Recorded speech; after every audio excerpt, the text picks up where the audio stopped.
Okay, welcome, Global Business Class. I just wanted to wrap up a few things on this very snowy weekend. I hope you guys are all inside and safe and warm and not trying to do what my husband did this morning and attempt to get to work. It took 2 hours with the snowplow driver to get him in, but police officers don't have much of a choice. They've got to go in. So that was our morning. He's there and he's very happy to be at work. I think his drive home is going to be a little bit hairy though, so we'll see how that goes. I wanted to touch base on a couple of things. First of all, kudos for so many of you. When you did your global business blog, you really went out on a limb and worked really hard to get those blogs. I know I'm stretching you with that. I know it's something that you're not familiar with, but I also know that it's something that's pretty cool from a business perspective to get some exposure in. And once you do one of them, it's really not too hard. It's just getting the first one in that's sometimes a little bit more complicated.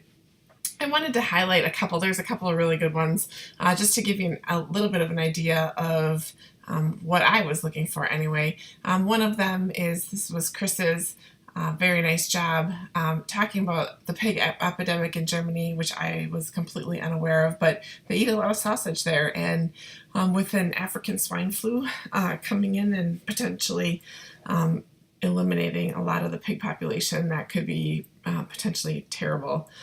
Diesel car bans has a huge impact on business and industry, and he talks a lot about in here the Volkswagen issue with the US, and that is a problem as well.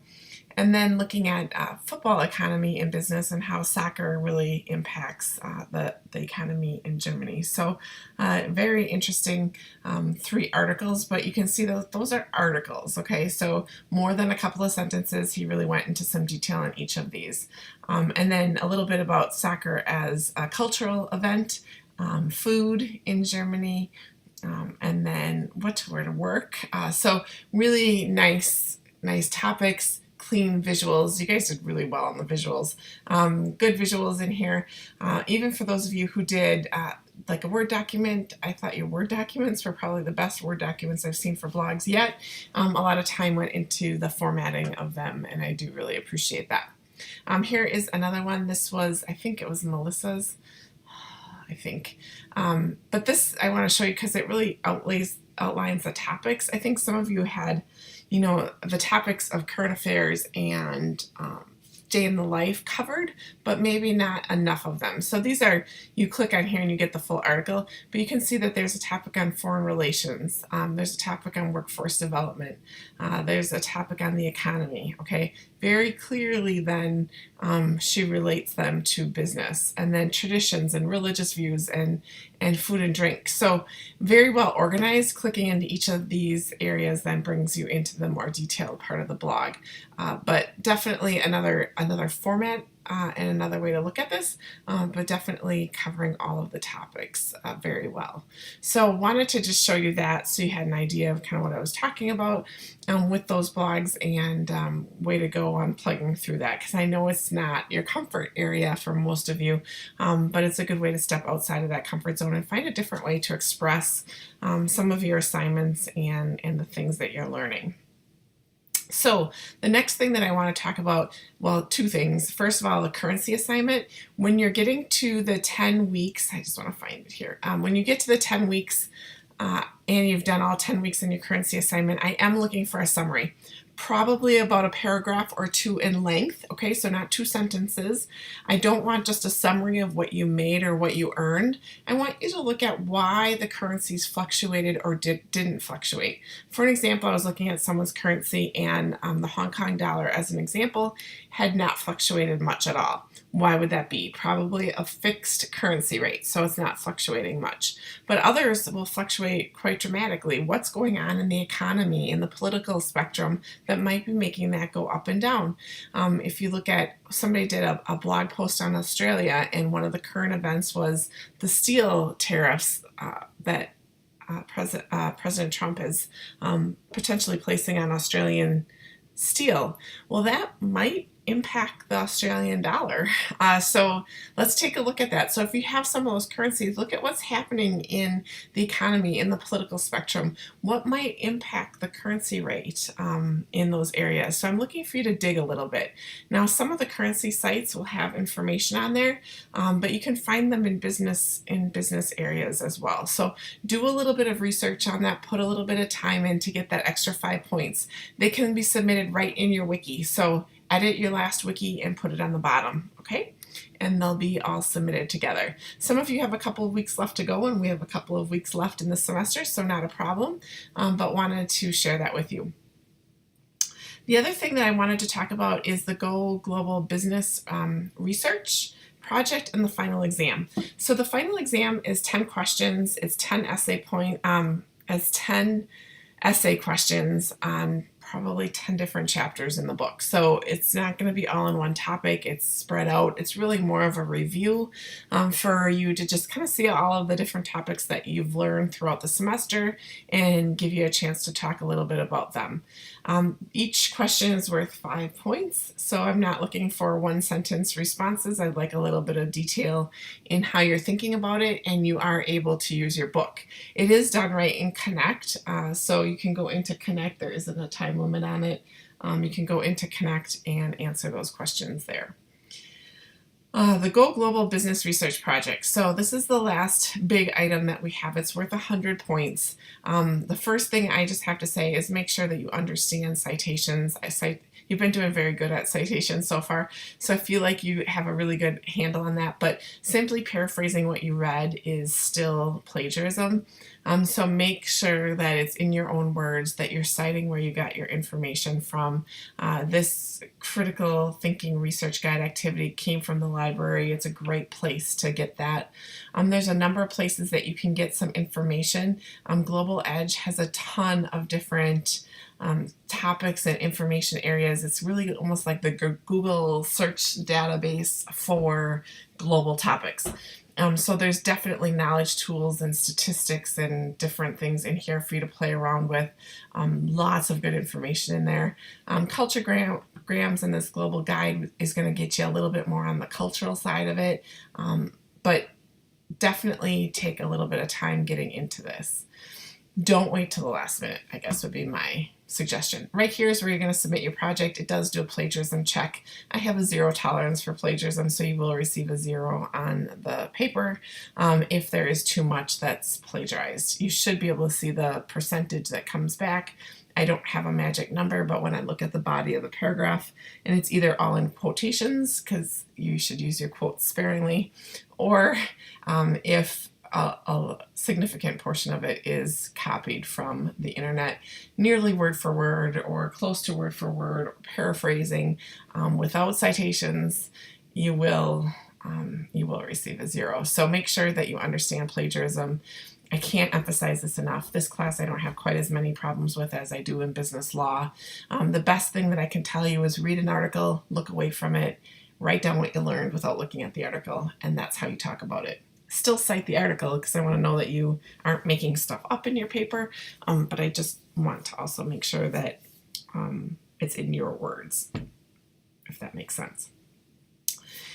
So in this Go Global Business Research Project tab,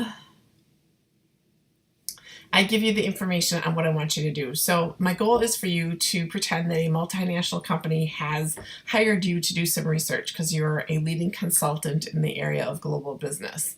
And they want you to consult on expanding an existing business or company out into another country outside of the United States. So as an example, you could make up a company, so it could be XYZ Bakery as an example, and you would like to expand XYZ Bakery into Italy. Well, we know for a fact that XYZ Bakery, because you made it up, is not in Italy, so you have no issues there. If you pick like a Walmart as an example, you're going to have a harder time expanding to a different area because Walmart might already be there. So make sure the company that you pick, like Coca-Cola or Walmart, isn't already there. If it's an existing company, it's perfectly fine because you can do some research on the company and find out, what is their mission? Does it fit with their mission and align with their mission? That is great. So using an existing company is wonderful, but just don't pick one that's already in that area, because then you kind of know the answer at the end of the story. So you can use an existing company, you can make up your own company, you can use a company idea that you might have had. Try not to all do tourism things. Tourism is definitely part of an economy, unless you pick a country that is primarily known for its tourism. So then definitely that would be a fit. But try to look at other things that might fit in that country that you wouldn't have already thought about. So that being said, what I want you to do is provide an introduction, the company name, the product, the location where you're thinking. Some people actually research locations and available properties in the country. There's a lot of research that can be done on this. And then you're going to provide some context. So explain the reasons why you might conduct trade with that country. What are the government policies and regulations that country has on business? What steps do you have to take to actually open up a business there? Is it difficult? Is it easy? Is it a country that's easy to do business with? There's lots of indices out there, especially in Global Edge, that can help you with that. Analyze the resources that the country has. What is it primarily known for? Does it make sense to utilize the resources that the country already has for your company? Evaluate the effects the culture will have on the business. Is it going to be easy to hire people to work for you? Is it, if it's like something like a retail operation, is it something that people in that country might actually buy products from? Do they want products that you have to sell in that country? Describe the level of economic development the country has. Are there good infrastructure? Is there good roads? Is there good technology? How might that impact your business that you want to do there? Are you looking at putting it in a big city that's already pretty well developed, or expanding outside the big city because it's a little bit cheaper, but that might also have an impact on the business? And then provide a market analysis for the company. Look at who is going to purchase that. Now, maybe you're just thinking manufacturing, but a lot of things are going to be retail oriented. So what is the market look like for that retail area? What is their spending ability? Can they purchase what you want to sell? What is their annual income on average for people in that country? Those numbers are going to provide you some really interesting facts. The other thing that you might want to also look at is, what's the currency and exchange rate that kind of falls into the economic development. All of those things are going to play a part in what you're planning on doing. Maybe it's just the geography of the area that makes it really suitable for what you want to do.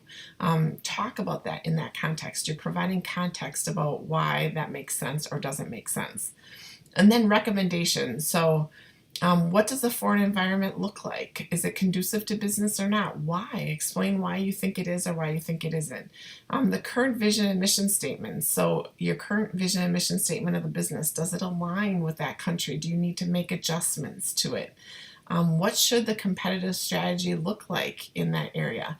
So maybe it's a cost competitive strategy. You're trying to be low cost. Who are your competitors? Who are you trying to be low cost for? What does that market look like? So what competitive strategies? Why do you need to take a cost competitive strategy? Do you have a number of other companies that you might be battling it out for? How do you plan to enter that country? How much is it going to cost to enter that country? Distribution, supply chain strategies. How are you going to get the product to that area? Is there good infrastructure for that? What are the human resource strategies that you might be taking? Who are you going to hire? Are you going to bring in leaders from another country? What type of benefits are you going to offer? What is the normal compensation package in a country like that? And then thoughts and learnings. What did you learn going into this research project? This is not a 3-page paper. Likely it's about a 5 to 7 page paper, maybe even a little bit longer. So make sure to provide the detail necessary. Think about companies that might be asking for this information.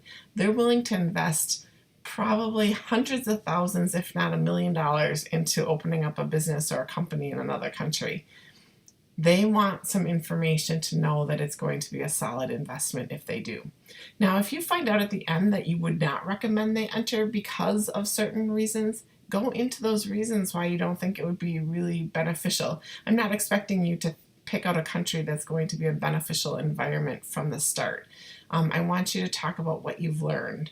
I want you to explain to the company why you don't think it would be good to expand there. Maybe they don't have good distribution supply chain strategies. Maybe their human resource strategies aren't going to match the human resource strategies of the company that you're currently in, and that's going to be a challenge. Talk about all of those things. So your recommendations are for it or not, going through each of those areas. So I'm not expecting you to say, oh, this is going to be a really great country to do business in. I want you to look at a country that you want to learn a little bit more information about and see, is it a good country to do business in? Okay, why might it be appealing on the get-go, and what maybe might it not be appealing at the end? So it doesn't have to be a perfect paper where you're writing about, yes, I picked this country and it's going to be the best country ever. There could be problems with it. Talk about what those issues and problems are.